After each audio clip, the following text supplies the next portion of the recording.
হঠাৎ বৃষ্টি। রচনা শিশির পাল। অফিসে যাবে অনিন্দ। রাগটা ক্রমশ বাড়ছে। হালকা আভাস পেয়েছে বকুল। সকালে অর্ককে নার্সারিতে দিয়ে এসে যখন ঘরে ঢুকল, দেখল অনিন্দ তখনও ঘুমোচ্ছে। শিশুর মতো তার শোয়ার ভঙ্গি। সারা রাত্রি ফুল স্পিডে পাখা চলেছে। এই মুহূর্তে কি নিষ্পাপ লাগছে অনিন্দকে। কি বলবে বিছানায় ঘুমন্ত ব্যক্তি, একজন জাত রেল ইঞ্জিনিয়ার। ঘুম থেকে দেরি করে ওঠা অনিন্দর চিরকালীন অভ্যেস। যাদবপুর ইঞ্জিনিয়ারিং হোস্টেলে থাকার সময় থেকেই এটা ওর অভ্যেসে দাঁড়িয়েছে। অভ্যেসটা এখনো রয়ে গেছে, কিন্তু অনিন্দ আজ এত দেরি করছে কেন? 7:30 পেরিয়ে গেছে। ভালো করে অনিন্দকে একবার দেখল বকুল। অনিন্দর চোখের বল দুটো নড়ছে।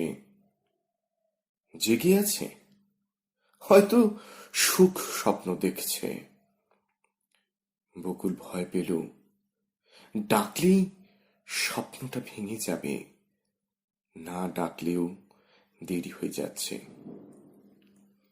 বকুল ডাকল, প্রথমে মৃদু গলায়, তারপর জোরে।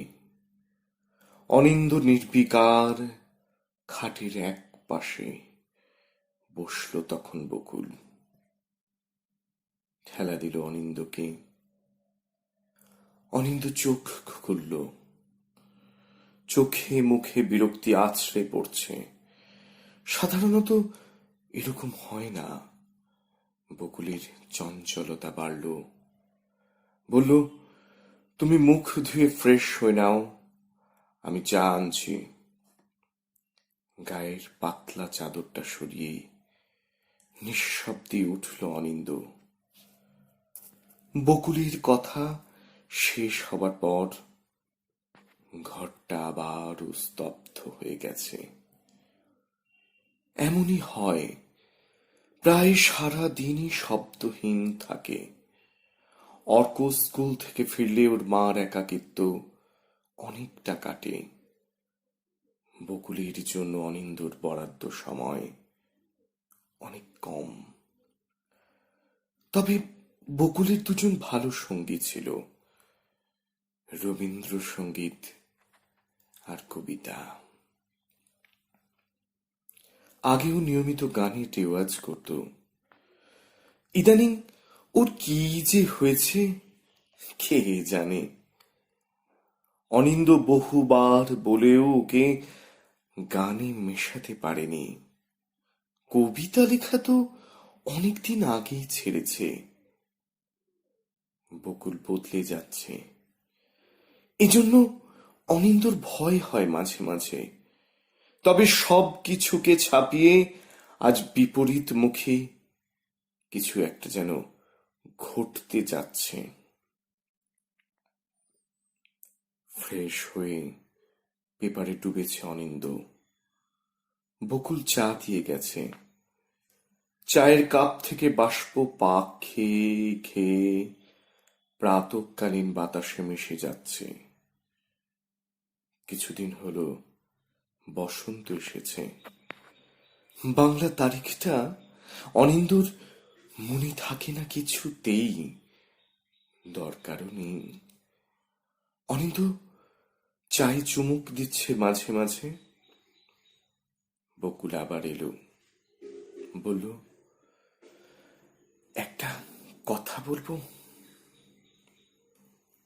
অনিন্দ তাকালো, কোনো কথা বলল না।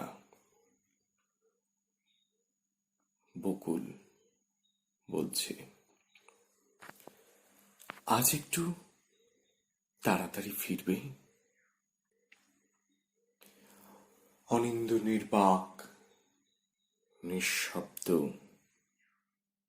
বাতাস আসে, পাক খায়, চলে যায়। বকুলের মুখ উত্তর শোনার জন্য মরিয়া, আবার তাই স্তব্ধতা ভাঙল বকুল। কি হলো? ফিরবে? সময় হবে? কেন? সকালের প্রথম কথাটা বলল অনিন্দ, সিনেমায় যাব। অনেক দিন যাওয়া হয়নি। আজ হঠাৎ। অনিন্দর গলা নরম হয়নি এখনো। সব ভুলে গেছ? আজকের তারিখটা মনে আছে? বকুল কথা বলে অনিন্দর দিকে তাকিয়ে আছে অপলকে।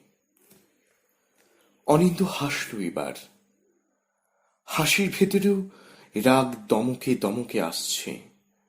বলল, এত কাজের চাপ, স্মৃতিরাও হারিয়ে যাচ্ছে আজকাল, তাই অনেক কিছুই আর মনে থাকে না। তা যাই হোক, অফিস থেকে তাড়াতাড়ি ফিরে এসো, তারপর বলবো। চেষ্টা করব, কিন্তু কথা দিতে পারছি না। অনিন্দ ঠিক করেই গেছে, ও আজ তাড়াতাড়ি ফিরবে না কিছুতেই। তারিখটার গুরুত্ব এই মুহূর্তে মনে আসছে না। থাক। অনিন্দ মনে আনতেও চায় না। আজ পূর্ব পরিকল্পনা অনুযায়ী সে কাজ হবে। ঘরে বকুল আজ অন্যরকম। সারাটা দিন গুনগুন গুনগুন করছে। স্মৃতিরাও আপনা আপনি ধরা দিচ্ছে আজ। বকুল মানুষ হয়েছে কলকাতায়। বাবা মা দুজনেই রবীন্দ্র ভারতের লেকচারার। অনিন্দ কাঁচরাপাড়া থেকে যাদবপুর এসেছিল। দুজনেরই একই ট্রেড, ইলেকট্রিক্যাল। পড়তে পড়তে কখন কিভাবে কাছাকাছি এসে গেল এখন স্পষ্ট মনে পড়ে না। ক্লাসমেটরা ওদেরকে খেপিয়েও ছিল কিছুদিন। তারপরে আচমকা দোহ জীবন স্রোত মিশে গেল। এখনো বইছে একই সাথে। অনিন্দর ক্যাম্পাসিং হয়ে গিয়েছিল, তবুও যায়নি। বেরিয়ে বর্ধমানে পূর্ব রেলের সেকশন ইঞ্জিনিয়ার হলো। বকুলকে তো চাকরির ধারে কাছেও আসতে দিল না। চাকরির পরই একই সাথে চলার সামাজিক স্বীকৃতি। সানাই, রজনীগন্ধা, উটি, মধুচন্দ্রিমা। আজ সব স্মৃতিরা হঠাৎ একই সঙ্গে বকুলের কাছে এসে ভিড় করছে। বকুল ব্যস্ত হয়ে উঠল। চেয়ার নিয়ে গিয়ে ব্যালকনিতে বসল। ব্যালকনিটা বকুলের সময় কাটানোর প্রিয় স্থান, খুবই পছন্দের। এখানে বসে বাইরে চোখ রাখলেই বকুল সঙ্গী পায়। ফাঁকা মাঠ, খেজুর গাছের সারি, পলাশ। আজ আকাশটা যেন গোটাটাই লাল হয়ে আছে। পলাশ ফুলের ছড়াছড়ি। সবকিছুই যেন আজ বকুলেরই জন্য। দূরে একটা কোকিল ডাকছে, একাকী। বকুলের মতোই ও ব্যাকুল। বকুলের হাতে ডায়েরি, কলম। ভেতরে ভয়। ইউনিভার্সিটিতে থাকার সময় ওর কবিতা বেরোতো পত্রপত্রিকায়। তারপর হঠাৎ করে সেই কবিতাটা যেন হারিয়ে গেল, আর এলো না। ভাবলে যন্ত্রণা হয়, কিন্তু আজ ওকে একটা লিখতেই হবে। প্রতি বছর এই দিনটায় ও একটা করে লেখে অনিন্দর জন্য। ভয় আঁকড়ে ধরে আছে বকুলকে। হিজিবিজি অর্থহীন ভাবনারা ঘুরছে ওর চারপাশে। এরই মধ্যে বকুল লিখে ফেলছে একটা, বেশ বড়ই। এ পৃষ্ঠার প্রথম থেকে পরের পৃষ্ঠার মাঝামাঝি। মনের উল্লাস আসে বকুলের। এই কবিতা অনিন্দর জন্য, আর তা আজকের আবহে। সময় চলে যাচ্ছে, সম্ভবত সিনেমাটা আর দেখা হবে না।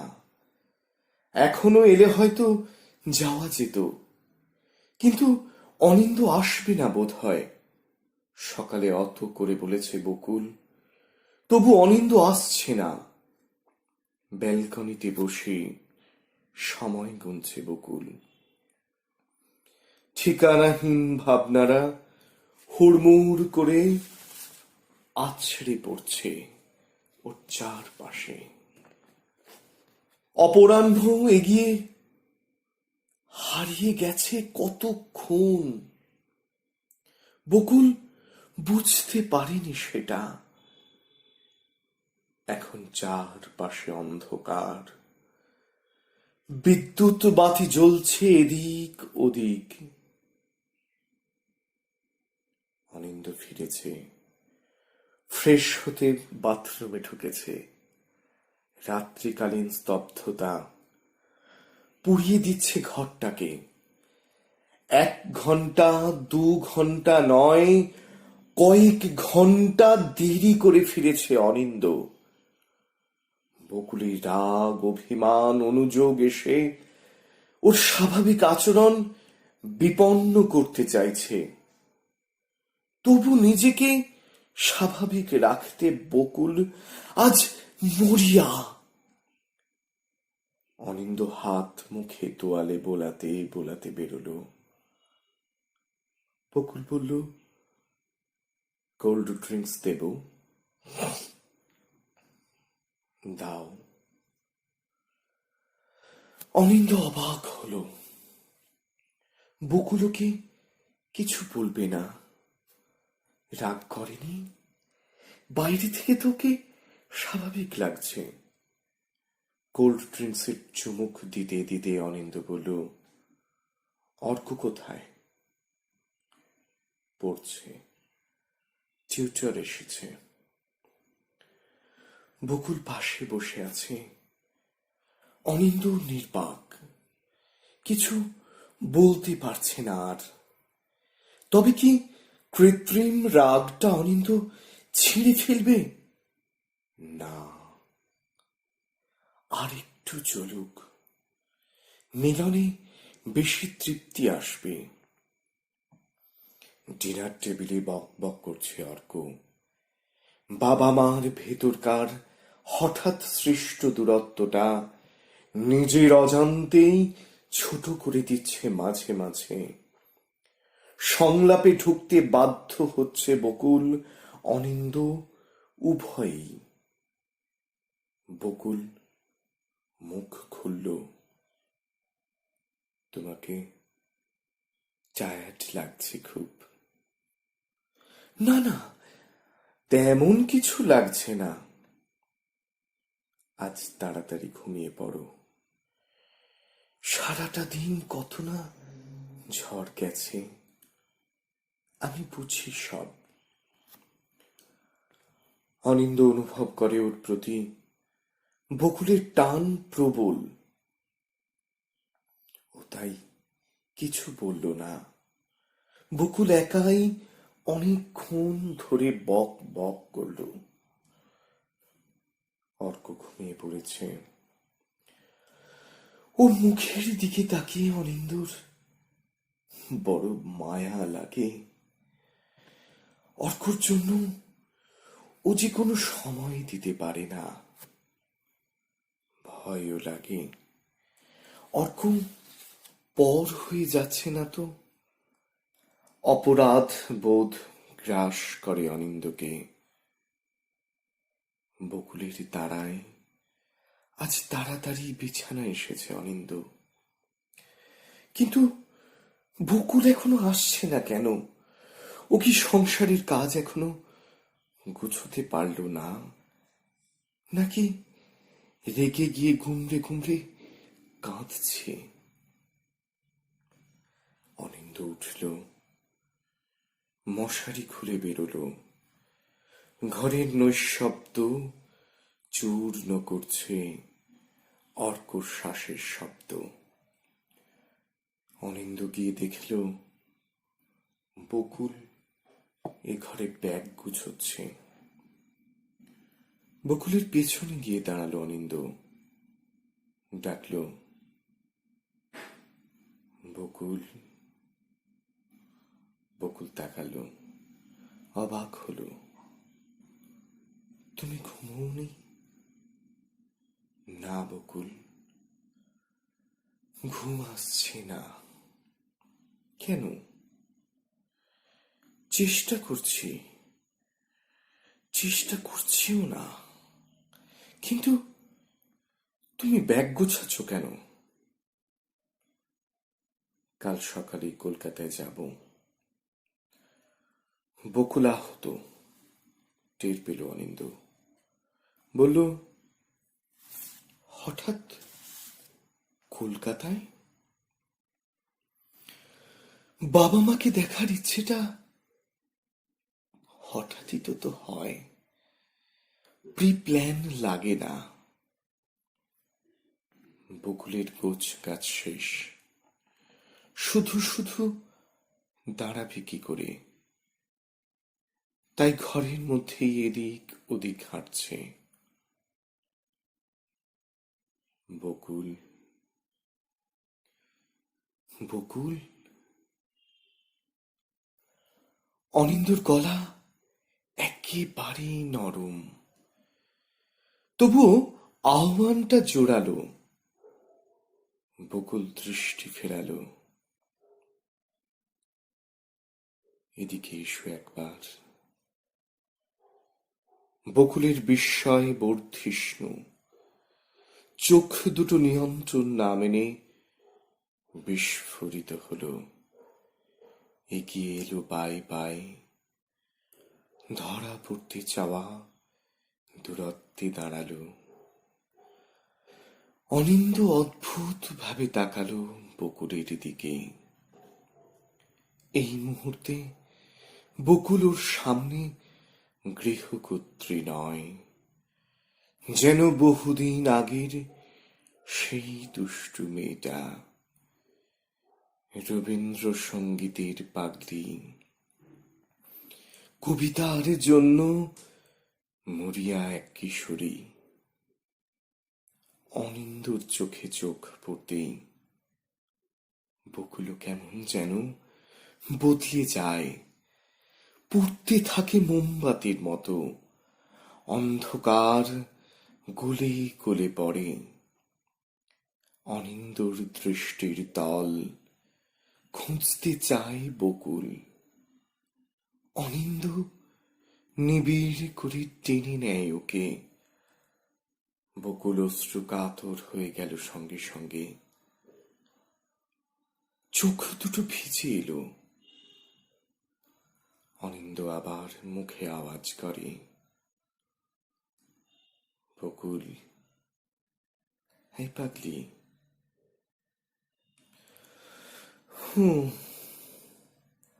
শব্দটা কান্নাকে ভেদ করে স্পষ্ট হলো। রাগ করেছ? আমার উপর? বকুল কোনো কথা বলতে পারছে না, ফুঁপিয়ে কেঁদে উঠল।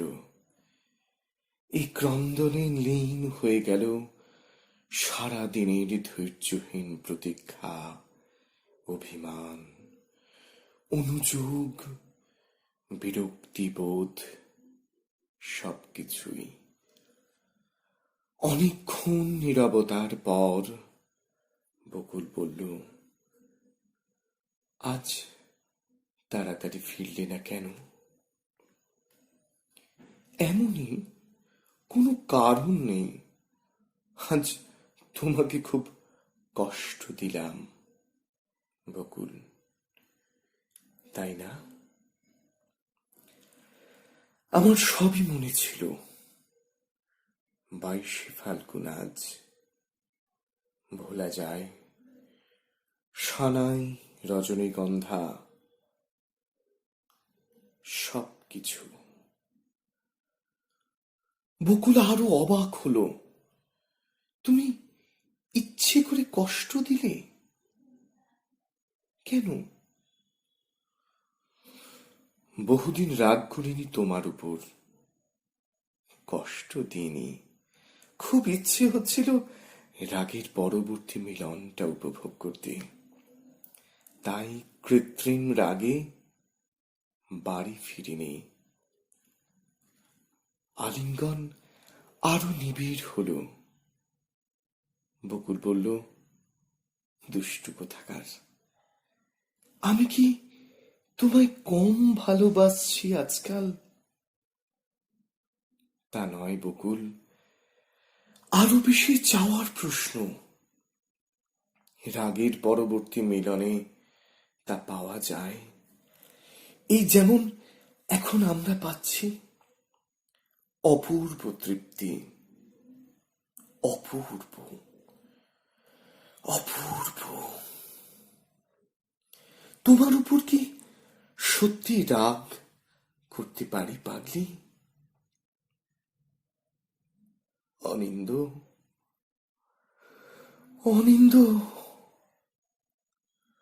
বহুদিন পর অনিন্দকে নাম ধরে ডাকল বকুল।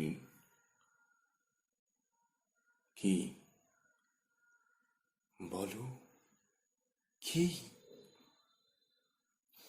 আজ একটা কবিতা লিখেছি অনিন্দ, আমার অনিন্দর জন্য। সত্যি? বাহ, দাও দেখি।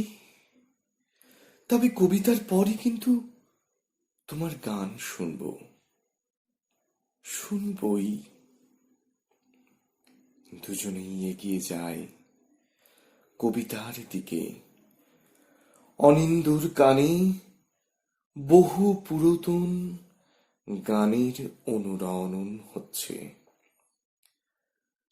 যাদবপুর বিশ্ববিদ্যালয়ের সাংস্কৃতিক অনুষ্ঠানে রবীন্দ্রসঙ্গীত গাইছে এক নীল বসনা, বকুল। অনিন্দুর সুস্থ স্নায়ু। আমার হৃদয়ে তোমার আপন হাতের দোলে,